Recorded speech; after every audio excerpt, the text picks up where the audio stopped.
अभी आपने जो झलक देखी, जो स्ट्रक्चर देखा, इसे देखकर आपको लग रहा होगा कि ये जगह वडोदरा से बाहर है, लेकिन मैं आपको बता दूं कि ये वडोदरा में ही बसा हुआ एक मंदिर है। वडोदरा के सिद्धनाथ तालाब के पास में सिद्धनाथ गणपति मंदिर में मैं इस वक्त खड़ी हूं और ये जो झलक मैंने आपको बताई ये इसी मंदिर की है। ये मंदिर इतना खूबसूरत है, कैसे बनाया गया ये मंदिर और इससे जुड़ी क्या कहानी है, इसके बारे में आज के इस वीडियो में आपको बताएंगे। तो चलिए बात करते हैं इस मंदिर के पंडित जी से, प्रदीप परांजपे जी से, और जानते हैं कि इस मंदिर की क्या खासियत है। ये मंदिर की स्थापना 1872 में यहाँ पे हुई है। हमारे मंदिर के मूल पुरुष जो नागेश्वर रामचंद्र करमरकर, उन्होंने ये मंदिर की स्थापना की है। ये स्वतंत्र सेनानी थे, तात्या टोपे के साथ युद्ध में आए जा रहे थे। वहां पे आते दफे उनके गले में श्री राम जी की मूर्ति जो है वो गिर गई, यानी उनको बहुत दुख हुआ कि अभी राम जी की मूर्ति गिर गई तो क्या करने का।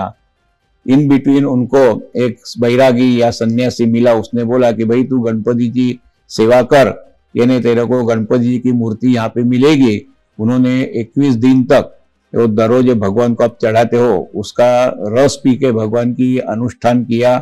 उनको गणपति जी ने दर्शन दिया और वो मानदार वृक्ष जो होता है उसकी मूर्ति उन्होंने उनको दी और बोला कि अभी तेरे को कोई पहचानेगा नहीं।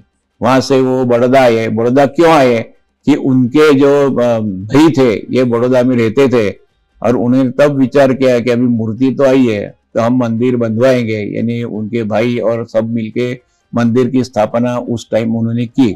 अभी मंदिर में मूर्ति तो चाहिए न भगवान की स्थापना करने के लिए। उसी टाइम पे वाड़ी में मैराड़ का जो गणपति मंदिर है वहां पे मूर्ति बन गई थी और वो वहां के जो मालिक थे गोपालराव मैराड़, उन्होंने ये मूर्ति उनके तलिए में रख दी थी, क्योंकि ये मंदिर ये गणपति की मूर्ति है, उसके कान के पीछे काले रंग के ये डॉट्स है, इसलिए उनको ऐसा लगा कि ये मूर्ति अशुभ है। अपने पास कोई भी अशुभ मूर्ति काला रंग आप देखते हैं तो आप मानते हैं कि भाई अशुभ है, इसलिए उन्होंने उनके तलघर में वो मूर्ति ये रख दी थी।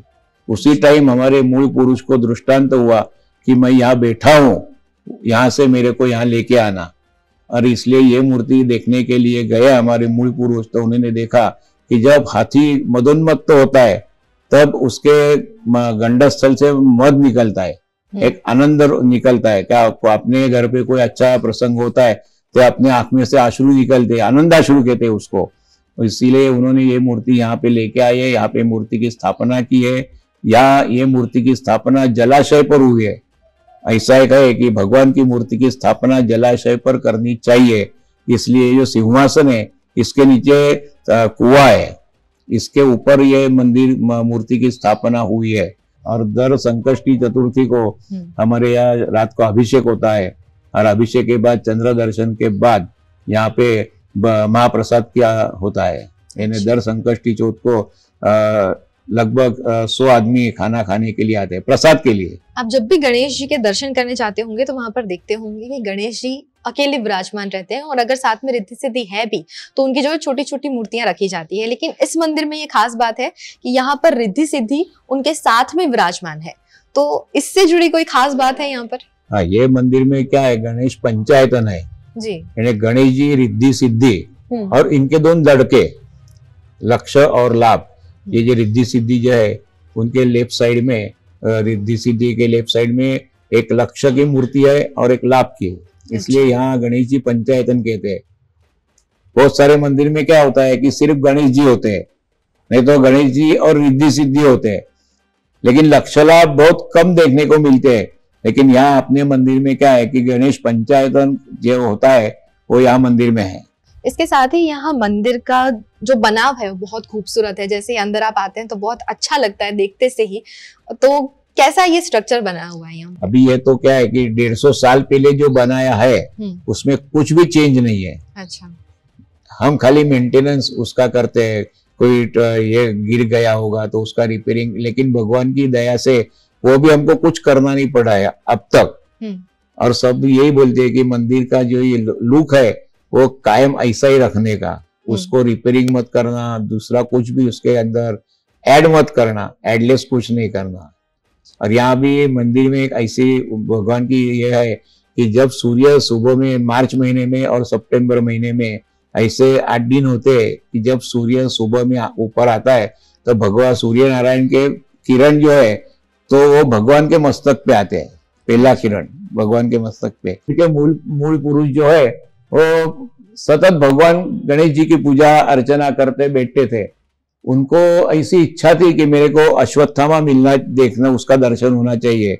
एक दिन ऐसा हुआ कि ये गौपालक होते हैं ना, उनके वेश में एक आदमी आया, गोपाल, और उनको बोला कि आपको पुराना प्रताप नगर स्टेशन था, अभी तो सब न्यू हो गया है, तो आपको वहां पे एक कोई मिलने के लिए आया है।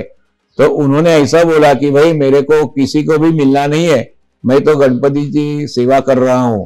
और वो आदमी निकल गया और वहां पे जो आदमी आया था वो भी निकल गया। जब गरुड़ेश्वर में हमारे मूल पुरुष उनको महाराज स्वामी महाराज को मिलने के लिए गए, तब स्वामी महाराज ने अंतर्ज्ञान से उनको बोला कि आपको अश्वत्थामा मिलना चाहिए, ऐसी आपकी इच्छा थी, आपको मिलने के लिए आया था, लेकिन उन्होंने, आपने क्या बोला कि मैं भगवान की पूजा कर रहा हूं, अभी मैं नहीं आऊंगा, यानी अश्वत्थामा का इसीलिए आपको दर्शन नहीं हुआ है। तो अब हमने आपको इस मंदिर से जुड़ी बातें तो बता दी, लेकिन गणेश जी को हम अलग अलग अपने मनोकामनाओं के लिए पूछते हैं, तो सभी मनोकामनाओं के लिए कौन से श्लोक का उच्चार करना ज्यादा फलदायक होता है, इसके बारे में भी पंडित जी से जान लेते हैं। अभी गणेश जी की जो अर्चना पूजा की जाती है उसमें गणपति अथर्व शीर्ष ऐसा बोला जाता है कि जो हरिओम नमस्ते गणपते से चालू होता है। भगवान का संकट नाशन स्तोत्र भी है कि जिसको हम बोलते हैं कि प्रणम्य शीर्षा देवम गौरी पुत्रम विनायकम। भगवान का जो बीज मंत्र जैसा होता है कि ओम गंग गणपतये नमः, इसका भी हम जप करते हैं। गणेश पुराण है, बहुत पुराण ऐसे है कि उसमें भगवान की पूजा करने के लिए मंत्र भगवान ने दे दी है, ऋषि मुनियों ने दे दी है। उसका जप पूजा अर्चन करने से अपने को अच्छा फल मिलता है। भगवान के गणेश जी के 11 नाम है, 108 नाम है, 1001 नाम है, ऐसे बहुत प्रकार है उसमें। जैसा अपने को गणेश जी की सत्य विनायक की पूजा होती है, जैसा हम सत्यनारायण पूजा करते हैं भगवान की, कोई भी अपने घर में प्रसंग होता है तो हम सत्यनारायण की पूजा करते हैं, वैसी सत्य विनायक पूजा होती है कि उसमें भगवान गणेश जी की पूजा की जाती है। उसकी पूजा अलग होती है, और वो गणेश जी की पूजा अभी कभी भी करनी के हो आपको तो सत्य विनायक उसका नाम रखा गया है। जैसा सत्यनारायण की पूजा होती है ऐसा सत्य विनायक भगवान की वहां पे पूजा की जाती है।